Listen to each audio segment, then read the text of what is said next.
President Bashar al-Assad has fled the Syrian capital Damascus after opposition fighters stormed the area, putting an end to 14 years of war and over half a century of al-Assad family rule. Celebrations have erupted around the country, with many displaced Syrians starting to return home. UN Secretary-General Antonio Guterres has stated, "After 14 years of brutal war and the fall of a dictatorial regime, today, the people of Syria can seize an historic opportunity to build a stable and peaceful future." World leaders have also started to respond to the events, such as Canada's Prime Minister Justin Trudeau, President Joe Biden of the United States, Prime Minister Keir Starmer of the United Kingdom, and Prime Minister of Israel Benjamin Netanyahu. After 13 years of civil war in Syria, more than half a century of brutal authoritarian rule by Bashar al-Assad and his father before him, rebel forces have forced Assad to resign his office and flee the country. At long last, the Assad regime has fallen.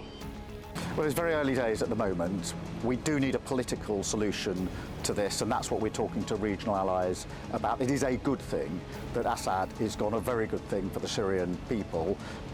What we must also ensure as we go through this, the rejection of terrorism and violence, and that civilians are protected, minorities are protected, and that can only be through a political process. That's what we're talking to allies in the region about at the moment. This collapse is a direct result of our forceful action against Hezbollah and Iran, Assad's main supporters. It set off a chain reaction of all those who want to free themselves from this tyranny and its oppression. But it also means we have to take action against possible threats. One of them is the collapse of the Separation of Forces Agreement from 1974 between Israel and Syria. This agreement held for 50 years. Last night it collapsed. The Syrian army abandoned its positions. We gave the Israeli army the order to take over these positions to ensure that no hostile force embeds itself right next to the border of Israel. This is a temporary defensive position until a suitable arrangement is found.